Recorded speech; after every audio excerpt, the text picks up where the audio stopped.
Well, it does look like we are alive. Hello, everybody. This is meteorologist Andrew Pinero. Sorry I'm a little bit late. Was having some new issues that came up with the technical setups and new devices, so that needed to be reset up. Then that had to be readjusted with the green screen, but I think the green screen's working pretty well right now. So I don't see any kind of that keying out, it's called, or a little fuzziness where the green comes out from. Looking pretty good. Think I got everything all set up. So let's get started. So Maria is still out there. This is a satellite right now, infrared satellite, showing Maria kind of just in place, staying put right where she is. And that's because of a couple of factors. This thin spot here of nice clear skies, there's a high pressure, and it's kind of this elongated kind of oval shaped high pressure. And then right behind that, there's this cold front that's moving through. The cold front's going to kind of act like a plow, and that's going to plow Maria right through the area. So this is going to be affecting us more so Thursday afternoon, but it's not really going to be giving us too much in terms of precipitation. Just a little bit of extra cloud cover for tomorrow, but with these two systems, the cold front and Maria, very close together. That's something we're going to get to a little bit later in the podcast for isobars. The isobars are going to be pretty tightly packed together, meaning a high pressure gradient, thus strong winds. So we're going to be seeing maybe 10 to 20 mile per hour winds, gusting maybe up to around 25 mile per hour winds tomorrow. Nothing terrible, nothing we can't handle, but it's going to be a little bit breezy just because these two systems are going to be so close. Now on the radar, there's nothing really much in our area because we have these nice clear skies out there, but I do want to show you a little bit of the outskirts of Maria. So this is just off the southern Jersey shore. It's still not terribly far away. Let me see if I can get a measurement here. Not that one, it should be this. So we'll go from Atlantic City, and then the outer band right there. So this is showing, it's a little bit hard to see, but that's 37.7, let's say 38 miles away. From Atlantic City is where these outer bands of Maria are. And that's not that far away, but I don't really think it's going to be coming in too much into our area. And besides that, this is just what's called radar noise, or kind of ground level reflectivity kind of issues with the radar. This is not really any precipitation. There's not any precipitation anywhere throughout the tri-state region there, which is very nice, and that's the story for the rest of the night. So with Maria, it's a little bit stronger. From the National Hurricane Center, this is from the 5 p.m. the 8 p.m. update. This one just came in because I'm a little bit later tonight. So the track has changed quite a bit, and this is a very good track to see. From where it is, it's going pretty much northeast, right out of the area, not really affecting us. And the other one that's still out there is Lee. Lee is still a hurricane, and it looks like it's a little bit hard to see right there, but it's a Category 3 hurricane with 115 mile per hour winds. So it's stronger than Maria, but it's smaller. So this is also going to be showing this pretty much northeasterly track, and this is all because that cold front is kind of just acting like a plow and pushing everything out of the area. And when it does that, it kind of settles down the tropics. For the past month, a little over a month now, we've been having very, very heavy traffic in the tropics. We had Harvey, we had Maria, Jose, Lee, all these systems out there, just one right after the other. I'm not sure if it'll show it on here. Yeah, let me zoom out. So the way this typically happens with these tropical systems, they come off the western coast of Africa. They follow very close to the equator. It's not exactly at the equator, but it's still in what we call the Intertropical Convergence Zone, the ITCZ. It's very, very moist down there, especially over the open waters. And there's a lot of heat because it's near the equator. Those things start some thunderstorm actions. And when you have a lot of heat coming off of the western coast of Africa, it pushes over into the waters and kind of creates some convection between these two different types of air masses, and that's where they start cycling, and that's where you get hurricanes forming. So it was very active, and this is what we do expect for this time of the year. The heat from the summer in the northern hemisphere has to dissipate somehow. And the dissipation in this kind of area is a hurricane. So it's normal. It's just it's very unusual to get very strong hurricanes. Irma was the strongest hurricane ever in the Atlantic Ocean. I think the highest wind reading was 185 miles per hour. The only one I could really remember that's fairly recent that was stronger than that was Hurricane Patricia. I think that was 2015. That also hit over 200 mile per hour winds, 215 mile per hour winds, but that wasn't in the Atlantic. That was in the Pacific Ocean. It came, and there's nothing out there right now. It's very quiet in the Pacific or the west coast of the U.S. So it came in from the Pacific into Mexico, and it hit Mexico with these 215 mile per hour winds. Now let's head back to the Atlantic. So there is this one little spot right over the Caribbean. Let's see what it's talking about. 10% chance of development in the next 48 hours. So it's something to watch, but it really kind of looks like the tropics are starting to really slow down now. So let's take a look at some of these forecast models now. So this is the GFS here, showing Maria right there. And when we take a look, we're going to fast forward. You see it just does this pretty much due east movement. A little fast there. There we go. Going pretty much right out to sea. And when it does that, that cold front, let me see if I can back up a little bit more to show. Can't really see it too well on this map, but in between this area of precipitation and Maria, there's this very thin cold front. It's kind of hard to see on this image with the isobars, but there's a little bit of a kink in the isobars, which is where the cold front would be, kind of going down through there. That's what's going to be pushing Maria and Lee out to sea. But then behind it, we do have this little area of instability. And this looks like it's going to be happening between, say, 2 a.m. Saturday and about 8, 9, or 10 a.m. Saturday. So a little window where we're going to be seeing these little rounds of precipitation. Nothing really heavy, but these isobars are still kind of close together, so we could see a little bit of breezy conditions.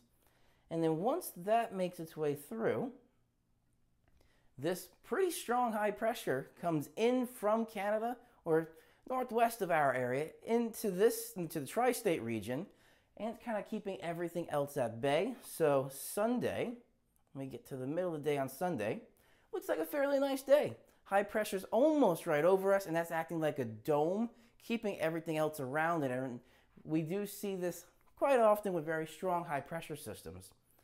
So that's going through the weekend, and it's going to last for a while. So now I'm going through until about Wednesday. So high pressure in place, and it stays strong there until about here, which is later in the day on Wednesday, where we could see a few little spotty showers coming through. And that's not really a guarantee, because these forecast models, once you get that far out, it's a little bit uncertain, but either way, a few spotty showers is not really too bad, and we're going to have a nice stretch of weather, it looks like, with that very strong high pressure. Now let's switch to the Euro. A little bit of a different view. This is not precipitation on this map. We have a steady pressure. This specifically is the 850 millibar or hectopascal level. This is showing that specific pressure and the height difference. So that pressure could be a little bit lower in this spot, a little bit higher in another spot, which kind of correlates to a high pressure and a low pressure. So very low heights right here mean that low pressure, which is Maria. And when we fast forward, it also shows that once it gets to the same spot, there we go, we're lined up, that push right to the east as this cold front makes its way through. It's a little bit hard to see on that map, I do know, but that's what's pushing Maria right east. And we don't even see Lee on the map because it's already more east, and it's going to be just getting more east after that cold front makes its way through and kind of pushes it out. Then we do have a little bit of instability, which is that darker spot right here, kind of coming through. This one's a little bit later on the Euro, but I think the Euro is going to kind of catch up with the others and show more so in the morning than the afternoon for the precipitation for Saturday morning. And then behind that, what is in agreement with the GFS is that high pressure. That big H right there, nice clockwise rotation around it. Going to be something called subsidence, which is a lowering motion in the atmosphere, which is something that's very good because it gives us very sunny weather. So we're going to see that for your day on Sunday. And that high pressure also lasts pretty much through the area through Monday, then Tuesday it looks like. And we're going to watch this system right here. It's not really organized, but it does come more into the area kind of midweek, but there is another high pressure that kind of keeps it a bit more north. So again, I don't really think we're going to see too much out of it middle of the week next week. Next one I want to show you is the NAM here. So about the same story with the NAM. We do have Maria right off the coast of the Carolinas there. And then as that makes its way through, it's going to sit for a while until it's a little bit easier to see this cold front, this kind of thin line. There we go. That thin line right there. That's where the cold front is. And then that makes its way through, pushing Maria, in this case, due east, right out of the picture. Then we have this little bit of clearing behind it, but still that area of instability where we could see some precipitation. And let's see the timing of it on the NAM here.